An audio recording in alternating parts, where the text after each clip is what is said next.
లేదనుకుంటా, ఇంత సమస్య లేదు, అక్కడక్కడ ఉందని చెప్పారు. ఈ స్థాయిలో ఇంకా నేను తిరిగినప్పుడు అంత అనిపించలేదు, చెప్పలేదు నాకు.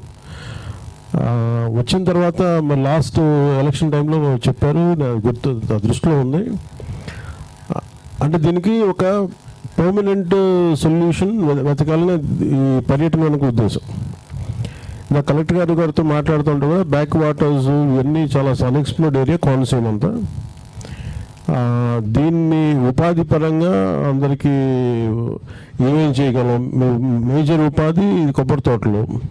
ఈ కొబ్బరి తోటలు మీ జీవనోపాధికి దెబ్బగలుగుతున్నప్పుడు ఆల్టర్నేటివ్ ఏంటని ముందు మాట్లాడుతూ ఉంటే, సో దీనికి ఒక సమగ్రమైన ఒక ప్రణాళిక అయితే కావాలి దీనికి.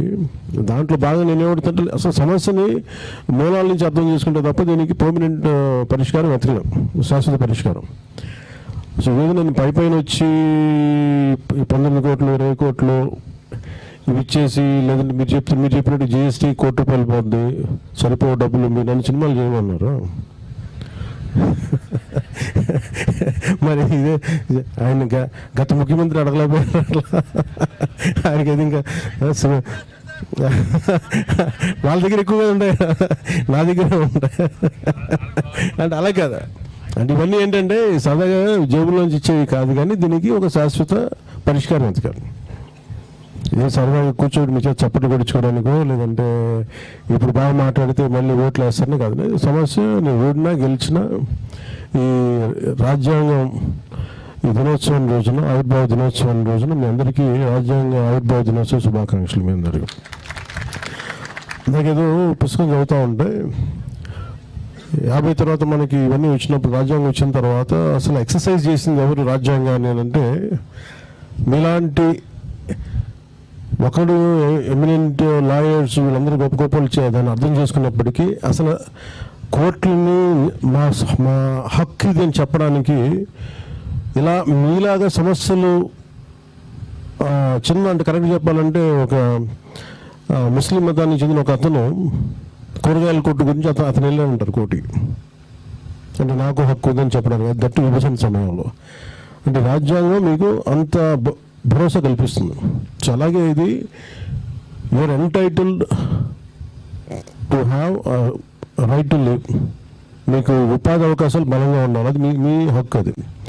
సో దానికి ఏమేమి అడ్డంకులు ఉన్నాయి, ఒకసారి మన స్వయం తప్పిదాలు ఏమైనా ఉన్నాయా, మనం ఏమైనా కొంతమంది చేసామా గ్రూప్గా, ఇవన్నీ కొంచెం కూర్చొని చూసుకోవాలి. సో ఈ సభ ప్రత్యేకించి ఈ రాజ్యాంగ ఆవిర్భావ దినోత్సవం సందర్భంగా, కాన్స్టిట్యూషన్ డే సందర్భంగా మీతో కలవడం నాకు చాలా ఆనందంగా ఉంది. ఇది నేను ఒక రోజు వచ్చాను, 2 రోజులు వచ్చాను, ఎంతకాలం రాకపోవడానికి కారణం ఇవన్నీ అవగాహన లేక కాదు. మీకు కూడా చెప్పాలి కదా, కలెక్టర్ గారితో మాట్లాడుతున్నాను. మొత్తం మీద ఉమ్మడి తూర్పుగోదావరి జిల్లా మీరు అందరూ టోటల్ డ్రైన్స్ ఎంత అవుతున్నారు? 2000 సడన్గా 1000 కోట్లు పెంచేశారు, 3000 నుంచి 4000 చెప్పారు. ఓకే, ఫర్ ఎగ్జాంపుల్ లేదంటే ఒక 3500 కోట్లు అనుకోను.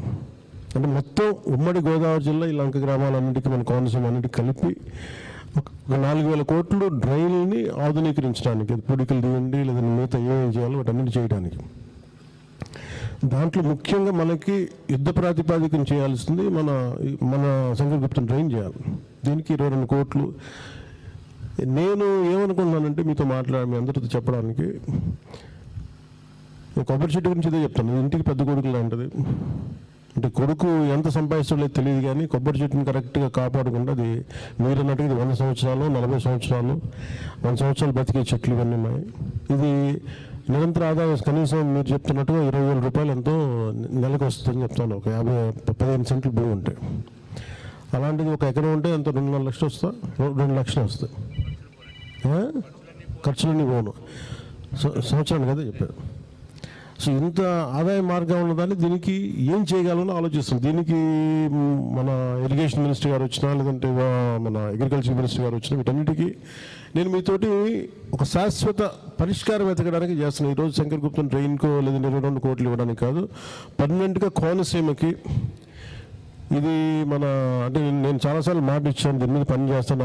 మన ఏమంటారు, మన కోకోనట్ కొబ్బరి బోర్డా, కోకోనట్ డెవలప్మెంట్ బోర్డు, ఇవన్నీ ప్రస్తుతం కోకోనట్ డెవలప్మెంట్ బోర్డు ఏం లేవా? ఇవన్నీ రీజనల్ ఆఫీస్లో ఉంది, కానీ మనకు ప్రత్యేకించి అసలు ఇక్కడ లేదు, మన స్టేట్కే లేదు, అదే చెప్పేది.